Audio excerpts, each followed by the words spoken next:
In attempting this psychological presentation and a psychopathological explanation of the typical characteristics of a concentration camp inmate, I may give the impression that the human being is completely and unavoidably influenced by his surroundings. In this case, the surroundings being the unique structure of camp life, which force the prisoner to conform his conduct to a certain set pattern. But what about human liberty? Is there no spiritual freedom in regard to behavior and reaction to any given surroundings? Is that theory true, which would have us believe that man is no more than a product of many conditional and environmental factors, be they of a biological, psychological, or sociological nature? Is man but an accidental product of these? Most important, do the prisoner's reactions to the singular world of the concentration camp prove the man cannot escape the influences of his surroundings? Does man have no choice of action in the face of such circumstances? We can answer these questions from experience as well as on principle. The experiences of camp life show that man does have a choice of action. There were enough examples of a heroic nature which proved that apathy could be overcome, irritability suppressed, man can preserve a vestige of spiritual freedom, of independence of mind, even in such terrible conditions of psychic and physical stress. We who lived in concentration camps can remember the men who walked through the huts comforting others, giving away their last piece of bread. There may have been few in number, but they offer sufficient proof that everything can be taken from a man but one thing, the last of the human freedoms. To choose one's attitude in any given set of circumstances, to choose one's own way. And there were always choices to make. Every day, every hour offered the opportunity to make a decision which determined whether you would or would not submit to those powers which threatened to rob you of your very self, your inner freedom, which determined whether or not you would become the plaything of circumstance, renouncing freedom and dignity to become molded into the form of the typical inmate. Seen from this point of view, the mental reactions of the inmates of a concentration camp must seem more to us than the mere expression of certain physical and sociological conditions. Even though conditions such as lack of sleep, insufficient food, and various mental stresses may suggest that inmates were bound to react in a certain ways, in the final analysis, it becomes clear that the sort of person the prisoner became was the result of an inner decision and not the result of camp influences alone. Fundamentally, therefore, any man can, even under such circumstances, decide what shall become of him, mentally and spiritually. He may retain his human dignity even in a concentration camp. Dostoevsky said once, "There is only one thing that I dread, not to be worthy of my sufferings." These words frequently came to my mind after I became acquainted with those martyrs whose behavior in camp, whose suffering and death bore witness to the fact that the last inner freedom cannot be lost. It can be said that they were worthy of their sufferings. The way they bore their suffering was a genuine inner achievement. It is the spiritual freedom which cannot be taken away that makes life meaningful and purposeful.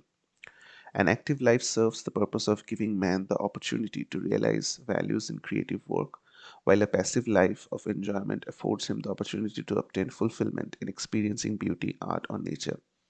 But there is also purpose in life which is almost barren of both creation and enjoyment, and which admits of but one possibility of high moral behavior, namely in man's attitude to his existence and existence restricted by external forces. A creative life and a life of enjoyment are banned to him. But not only creativeness and enjoyment are meaningful, if there is a meaning in life at all, then there must be meaning in suffering. Suffering is an ineradicable part of life, even as fate and death. Without suffering and death, human life cannot be complete. The way in which a man accepts his fate and all the suffering it entails, the way in which he takes up his cross, gives him ample opportunity, even under the most difficult circumstances, to add a deeper meaning to his life. It may remain brave, dignified, and unselfish, or in the bitter fight for self preservation, he may forget his human dignity and become no more than an animal. Here lies the chance for a man either to make use of or to forego the opportunities of attaining the moral values that a difficult situation may afford him, and this decides whether he is worthy of his sufferings or not. Do not think that these considerations are unworldly and too far removed from real life. It is true that only a few people are capable of reaching such big morals high standards. Of the prisoners, only a few kept their full inner liberty and obtained those values which their suffering afforded. But even one such example is sufficient proof that man's inner strength may raise him above his outward fate. Such men are not only in concentration camps, everywhere man is confronted with fate, with the chance of achieving something through his own suffering. Take the fate of the sick, especially those who are incurable. I once read a letter written by a young invalid in which he told a friend that he had just found out he would not live for long, that even an operation would be of no help. He wrote further that he remembered a film he had seen in which a man was portrayed who waited for death in a courageous and dignified way. The boy had thought it a great accomplishment to meet death so well. Now, he wrote, fate was offering him a similar chance.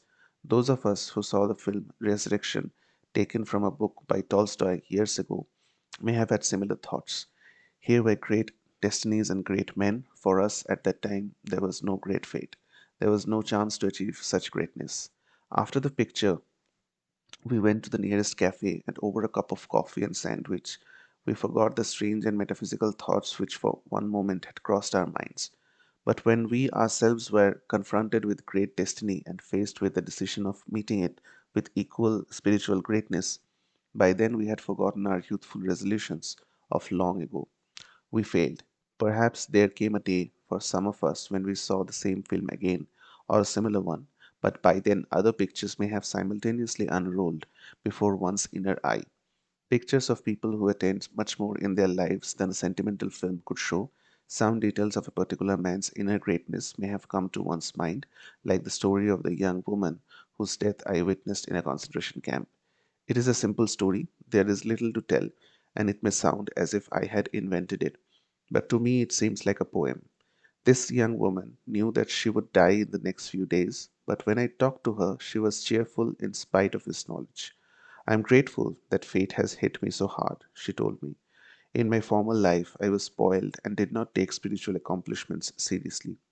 Pointing through the window of the hut, she said, this tree here is the only friend I have in my loneliness. Through that window, she could see just one branch of a chestnut tree, and on the branch were two blossoms.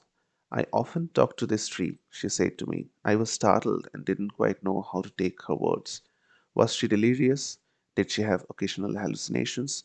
Anxiously, I asked her if the tree replied, yes. What did it say to her? She answered, it said to me, I am here, I am here, I am life, eternal life. We have started that which was ultimately responsible for the state of prisoner's inner self. We have stated that that which was responsible for the state of the prisoner's inner self was not so much the enumerated psychological causes as it was the result of a free decision.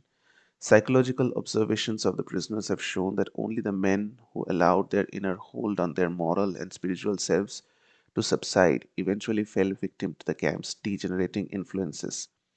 The question now arises, what could or should have constituted this inner hold?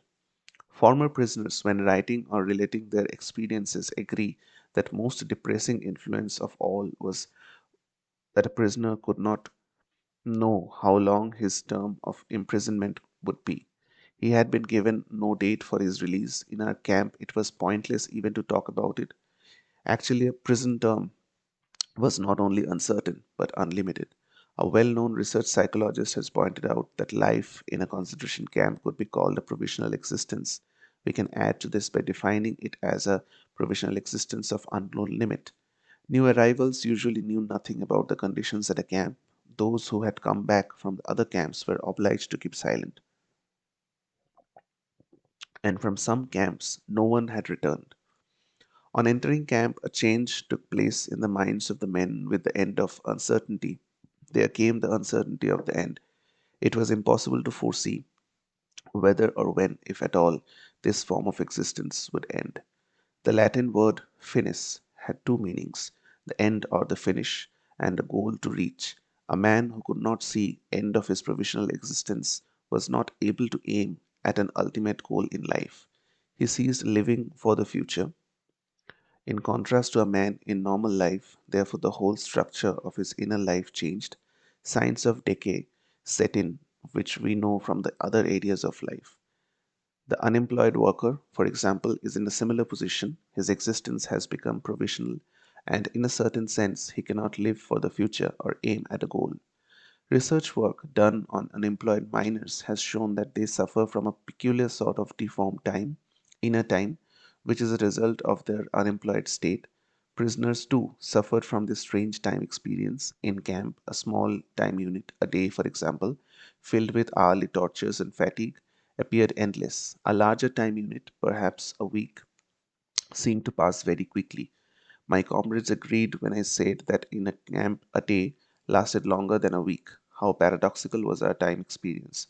In this connection, we are reminded of Thomas Mann's The Magic Mountain, which contains some very pointed psychological remarks. Mann studies the spiritual development of people who are in analogous psychological position, that is, tuberculosis patients in the sanatorium who also know no date for their release. They experience a similar existence without a future and without a goal. One of the prisoners, who on his arrival marched with a long column of new inmates from the station to the camp, told me later that he had felt as though he were marching at his own funeral. His wife had seemed to him absolutely without future. He regarded it as over and done, as if he had already died. This feeling of lifelessness was intensified by other causes. In time, it was the limitlessness of the term of imprisonment which was most acutely felt. In space, the narrow limits of the prison. Anything outside the barbed wire became remote, out of reach, and in a way unreal. The events and the people outside, all the normal life there, had a ghostly aspect for the prisoner. The outside life, that is, as much as he could see of it, appeared to him almost as it might have to a dead man who looked at it from another world. A man who let himself decline because he could not see any future goal found himself occupied with retrospective thoughts. In a different connection, we have already spoken of the tendency there was to look into the past, to help make the present with all its horrors less real.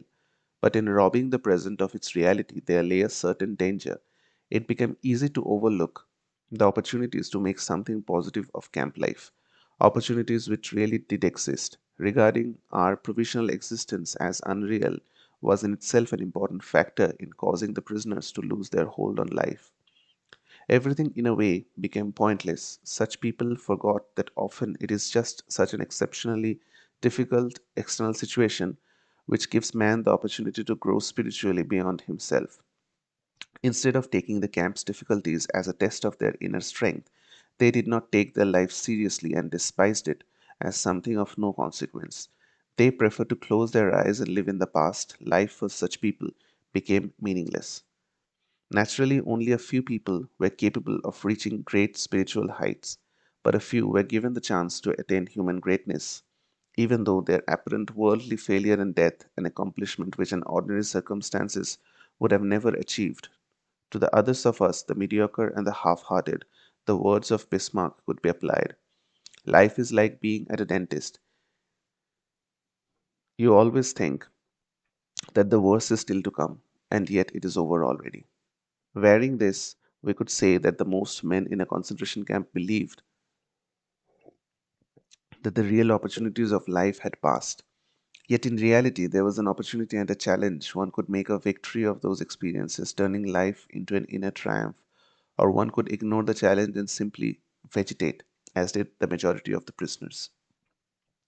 Any attempt at fighting the camp's psychopathological influence of the prisoner by psychotherapeutic or psychohygienic methods had to aim at giving him inner strength by pointing out to him a future goal to which he could look forward. Instinctively, some of the prisoners attempted to find one of their own.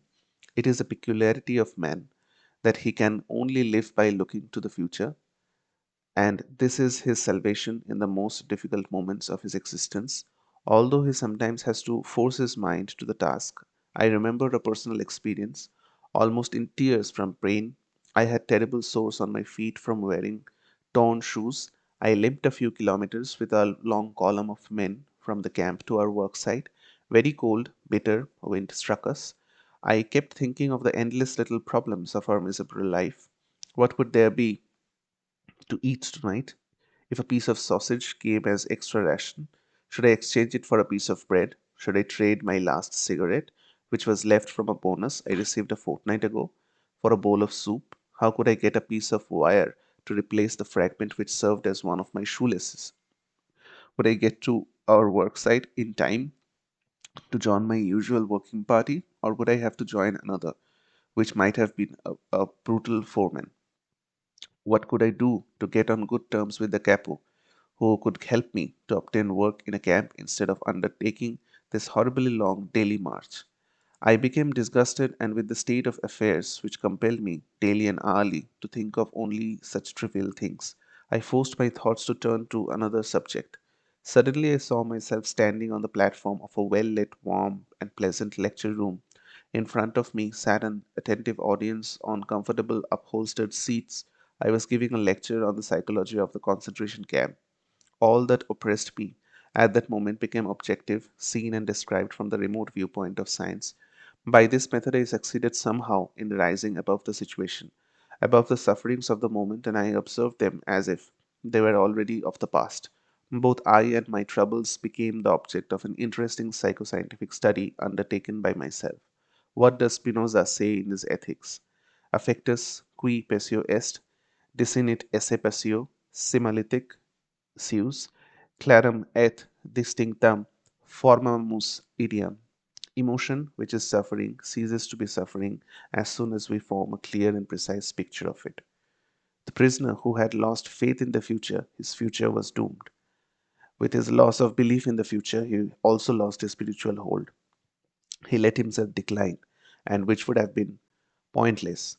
But for our friends, usually it began with the prisoner refusing one morning to get dressed and wash, or to go out to the parade grounds. No entreaties, no blows, no threats had any effect. He just lay there, hardly moving. If this crisis was brought about by an illness, he refused to be taken to the sick bay or to do anything to help himself. He simply gave up. There he remained, lying in his own excreta, and nothing bothered him anymore. I once had a dramatic demonstration of the close link between the loss of faith in the future and this dangerous giving up.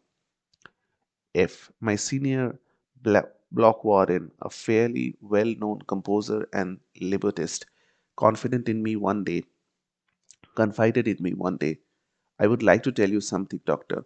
I have had a strange dream. A voice told me that I could wish for something, that I should only say what I wanted to know, and all my questions would be answers. What do you then think? I asked. That I would like to know when the war would be over for me. You know what I mean, doctor, for me? I wanted to know when our camp would be liberated and our sufferings come to an end. And when did you have this dream? I asked. In February 1945, he answered. It was then the beginning of March. What did your dream voice answer? Furtively, he whispered to me, March 30th. When F told me about his dream, he was still full of hope and convinced that the voice of his dream would be right. But as the promised day drew nearer, the war news which reached our camp made it appear very unlikely that we would be free on the promised date.